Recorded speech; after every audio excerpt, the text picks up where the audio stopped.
Okay, so what I want to talk today about is something a little bit different than what I've looked at in terms of lecture, what normally would be the live lecture, and also something that is slightly outside of the normal textbook components, and that's Lagrangian mechanics.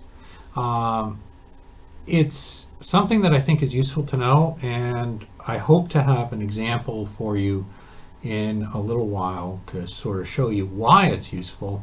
But for now, I'm just going to start with a very simple case. And that simple case is a pendulum. So I'm going to talk about three different approaches to solve these problems. And the three different approaches, one of them is the standard approach you see in vibrations. The other one is the energy method, which is not part of the official lecture series, but it is something that I think is useful for you to understand. And one which is a Lagrangian approach, which I think will be actually kind of useful, and something that maybe not in dynamics so much, but later on you will find important to at least have in the back of your head. And I do think that it is something that is useful to vibrations.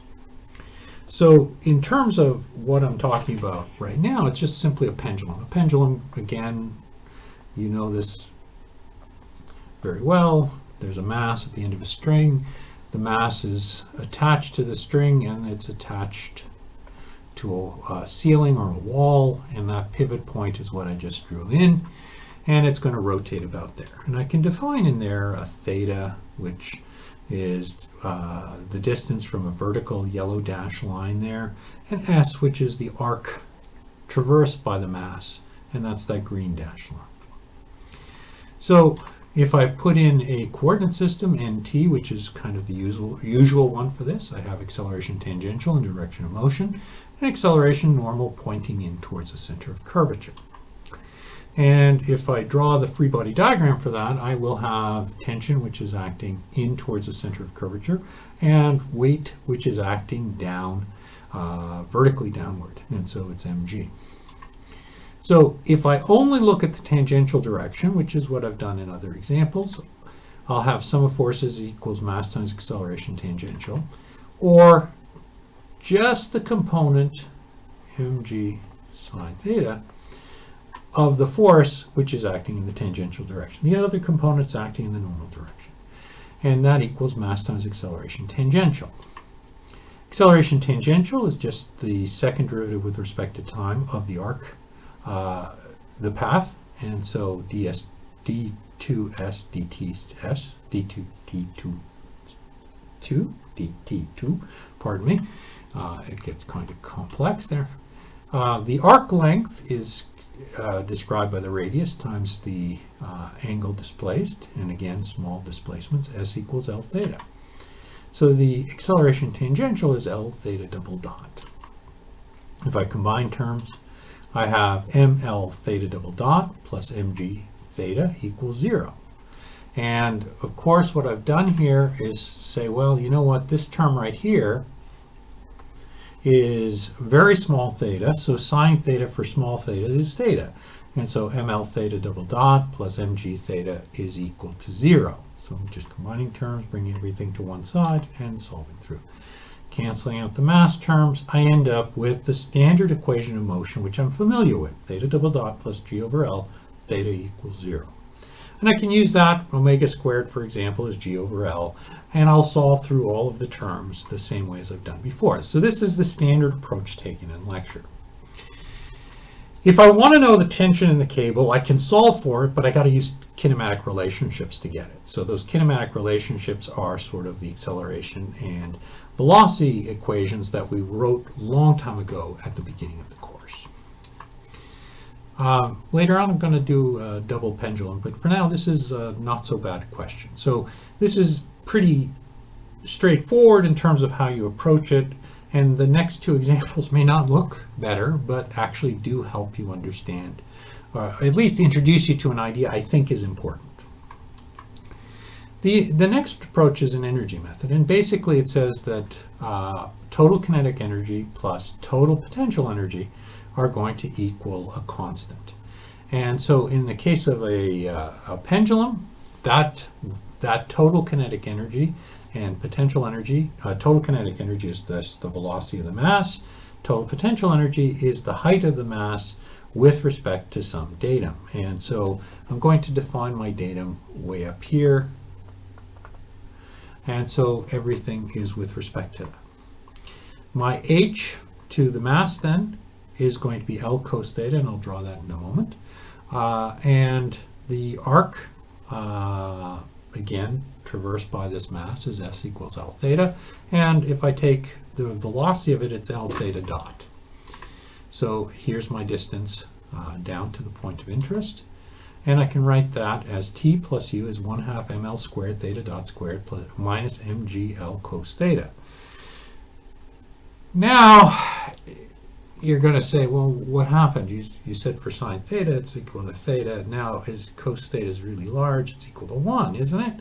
Well, I'm going to ignore that for now and pretend I didn't want to do that. So this is part of engineering. I've got the datum at the pivot point, so this is going downwards, so that's why it's a negative value for potential energy. And so I've got the two terms together. I can take the derivative with respect to time, and I'll end up with this expression right here. And I'm taking the derivative with respect to time because t plus u is constant. d dt of that constant term is 0. And if I put in the terms, I have at 1/2 ml squared 2 theta dot theta double dot minus mgl theta dot minus sine theta. And so here's where I get to play my game again. And I can get rid of a whole bunch of terms. So first of all the terms that have been canceled out, those are 0. So m's on both terms. One of the l's goes away. The l goes away here. All of the theta dot terms go away. And I can sort of cancel the 2's out also. So I end up with a nice expression that is, for small theta, is sine theta is approximately equal to theta. So there you go. I'm going to now not worry about anything and just sort of apply that rule right away. And it's minus theta. So minus g times minus theta, I end up with the same expression. No surprises there. I should end up with the same expression, but it's kind of encouraging to see it. And again, it's kind of good that it works. There's a third way to approach it. This is outside of the text, and you'll find a whole bunch of really good websites out there. And in particular, if you have access to YouTube, I would look at something called Physics Explained. And I find that it's a great set of series of questions and discussions, and I think you'll find it useful. But if I wanted to minimize L, we'll use the calculus of variations. And in order to do that, we're going to try and minimize a function, and that function is first of all going to be defined with respect to y and with respect to x. And so if we do that, I have L, which is equal to t minus u,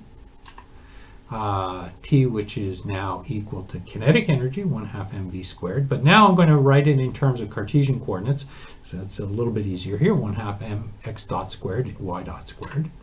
And potential energy, which is, again, still going to be defined with respect to the same datum and the same distance down. So it ends up being the same term, minus mgl cos theta. X dot and y dot, I can sort of calculate directly from the expressions I have in the figure. So x is L sine theta, y is minus L cos theta, and substitute in all the terms, calculate all the expressions, and I end up with t equals 1/2 m L squared cos squared theta, theta dot squared plus L squared sine squared theta, theta dot squared. Okay, but those cos and sine terms equal 1. I can take L squared theta dot squared, put them out, and then have it times the quantity cos squared theta plus sine squared theta, and that equals 1, so it becomes L squared theta dot squared, which is my expression for total kinetic energy. So my L is equal to 1/2 m L squared theta dot squared plus mgl cos theta. Minimize this, I need to have this expression be equal to 0. Partial L over partial theta minus d dt partial L partial theta dot equals 0. And so if I put in all the terms, I can calculate dl, or partial L partial theta minus mgl sine theta, partial L partial theta dot, ml squared theta dot, d dt of that final term is ml squared theta double dot. So if I continue with that and just substitute in terms, I get the same thing. I've got minus mgl sine theta minus l squared ml squared theta double dot, which equals 0. And again, maybe making sort of some steps. M goes away, L goes away, sine theta goes to theta, and I get the same expression as I've had before. This looks worse, and I agree. It's not the best way to approach this particular problem.